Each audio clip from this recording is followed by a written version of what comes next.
참 들짐승이 큰 그를 위기를 잡아먹었구나. 넘겼다고 생각했을 때 당신은 무엇을 내 하시겠습니까? 아들아, 내 형 아들아. 에서와의 극적인 화해를 이루고 이제야 평안이 찾아왔다고 믿었던 야곱 앞에 또 다른 거대한 폭풍이 몰아치기 시작합니다.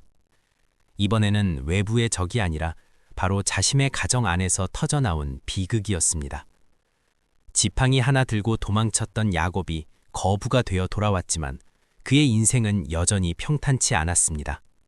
그런데 여러분, 오늘 우리가 함께 나눌 이 야곱의 이야기는 단순히 한 집안의 불행을 다루는 가슴 아픈 기록이 아닙니다. 이것은 당신의 인생에 반복되는 고난이 도대체 무엇을 의미하는지, 그리고 우리가 길을 잃었을 때 어디로 다시 돌아가야 하는지를 보여주는 인생의 이정표와 같습니다. 아마 여러분 중에는 야곱이 베델로 돌아갔다는 이야기를 다 안다고 생각하시는 분들이 많을 겁니다. 하지만 오늘 이 영상을 끝까지 시청하신다면 그 베델로의 회귀가 사실은 우리 삶의 무너진 우선순위를 어떻게 다시 세워야 하는지를 보여주는 처절한 몸부림이었음을 깨닫게 될 것입니다. 인생의 예기치 못한 비극 앞에서 무너져 계신가요? 하나님이 왜 나에게만 이런 시련을 주시는지 원망하고 계신가요? 그렇다면 오늘 이 시간의 여정에 끝까지 함께 하십시오. 야곱이 눈물로 찾아낸 그 길 끝에 당신의 해답도 기다리고 있을 것입니다. 시작하기 전 구독과 좋아요로 이 은혜의 여정에 동행해 주세요. 지금 이 여정에 함께 공감하며 동행해 봅시다. 야곱은 에서와 헤어진 후 가나안 땅 세겜성 앞에 장막을 쳤습니다. 20년의 타향살이를 끝내고 드디어 정착한 고향 땅이었습니다. 하지만 그 안락함도 잠시 야곱의 딸 디나가 그 땅의 추장에게 몹쓸 짓을 당하는 비극이 일어납니다. 이에 분노한 야곱의 아들들 시므온과 레위는 잔인한 복수를 감행했고 세겜의 모든 남자를 살육하고 말았습니다. 야곱은 큰 충격에 빠졌습니다. 주변 민족들의 보복이 두려워 떨고 있는 야곱에게 하나님은 다시 나타나 말씀하십니다. 일어나 베델로 올라가라. 거기서 제단을 쌓으라. 베델은 야곱이 20년 전 형을 피해 도망칠 때 돌벽에 베고 잔 곳, 바로 그곳, 하나님을 만났던 그 자리입니다.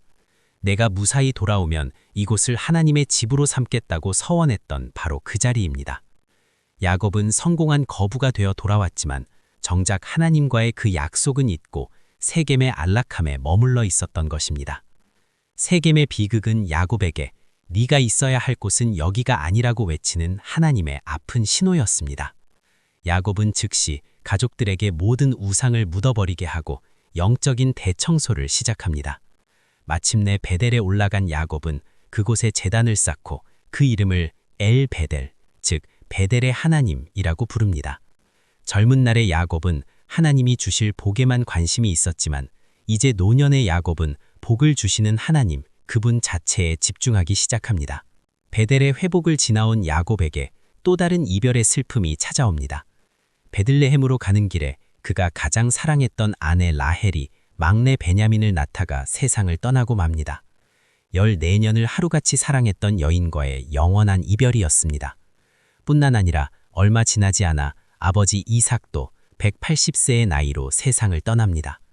사랑하는 사람들을 하나 둘씩 떠내보내며 야곱은 인생이 얼마나 나그네 같은 것인지 뼈저리게 느낍니다.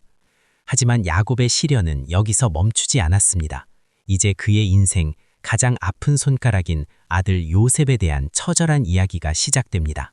야곱은 라헬이 남긴 아들 요셉을 지극히 사랑했습니다. 그에게만 특별한 채색옷을 입히며 편애했습니다. 이 차별은 형들의 가슴에 시기라는 독버섯을 키웠습니다. 어느 날 야곱은 멀리 세겜에서 양을 치는 형들의 안부를 확인하기 위해 요셉을 보냅니다. 요셉이 채색옷을 입고 멀리서 다가오는 것을 본 형들은 무서운 음모를 꾸밉니다. 저기 꿈꾸는 자가 오는도다. 저놈을 죽여 구덩이에 던지고 악한 짐승이 그를 먹었다 하자. 형제들의 눈은 이미 질투로 멀어 있었습니다. 요셉이 도착하자마자 형들은 달려들어 그의 채색옷을 갈갈이 찢어버립니다. 아버지가 입혀준 사랑의 상징이 증오의 표적이 된 것입니다. 형들은 요셉을 물 없는 깊은 구덩이에 가차없이 던져버립니다. 요셉이 구덩이 바닥에서 살려달라고 울부짖으며 형들의 이름을 부를 때 형들은 그 비명소리를 들으며 태연히 곁에서 음식을 먹었습니다. 인간의 잔인함이 어디까지 갈 수 있는지를 보여주는 대목입니다. 그때 마침 이집트로 향하는 미디안 상인들이 지나갑니다. 넷째 유다가 제안합니다. 우리가 동생을 죽여 무엇하겠느냐? 그를 저 상인들에게 팔아버리자. 결국 요셉은 은 20대의 노예로 팔려가게 됩니다. 발에 착고가 채여 끌려가며 요셉은 뒤를 돌아보고 또 돌아보았을 것입니다. 형님들, 제발 저를 아버지께 보내주세요. 하지만 형들의 대답은 차가운 침묵뿐이었습니다. 요셉을 보낸 후 형들은 더 무서운 짓을 저지릅니다. 염소 한 마리를 죽여 요셉의 채색옷에 그 피를 듬뿍 묻힙니다. 그리고 아버지 야곱에게 가져가 뻔뻔하게 묻습니다. 아버지, 우리가 이것을 발견했는데 아버지 아들의 옷인가 보십시오. 야곱은 그 옷을 보는 순간 심장이 멎은 것 같았습니다. 내 아들의 옷이구나. 악한 짐승이 요셉을 먹었도다. 요셉이 분명히 찢겼도다. 야곱은 자기 옷을 찢고 굵은 배를 허리에 묶은 채로 오랫동안 아들을 위하여 통곡했습니다. 모든 자녀가 위로하려 했지만 야곱은 위로받기를 거절했습니다. 내가 슬퍼하며 스올로 내려가 아들에게로 가리라. 여러분, 이 야곱의 울음소리를 들어보십시오. 20년 전 아버지를 속였던 야곱이 이제는 자신의 아들들에게 속아 평생을 피눈물 흘리며 살게 된 것입니다. 하나님은 왜 이토록 야곱을 아프게 하시는 걸까요? 환도뼈를 치시고 아내를 데려가시니 이제는 가장 사랑하는 아들까지 빼앗아 가시다니요. 하지만 이 모든 과정은 야곱이라는 인간을 완전히 비워내기 위한 하나님의 거대한 섭리였습니다. 야곱은 요셉을 잃은 그 긴 세월 동안 자신의 집착과 편애를 내려놓는 법을 배웠습니다. 하나님만 의지하는 법을 배웠습니다. 자식이 죽었다고 생각하며 사는 십수년의 세월은 야곱에게는 죽음보다도 더한 지옥이었을 것입니다. 그러나 하나님은 그 슬픔의 시간 동안 요셉을 이집트의 총리로 예비하고 계셨습니다. 야곱의 눈물은 훗날 온 가족을 살리는 생명수가 될 것입니다. 인간은 속이고 배신하며 비극을 만들지만 하나님은 그 비극을 재료 삼아 구원의 드라마를 완성하십니다.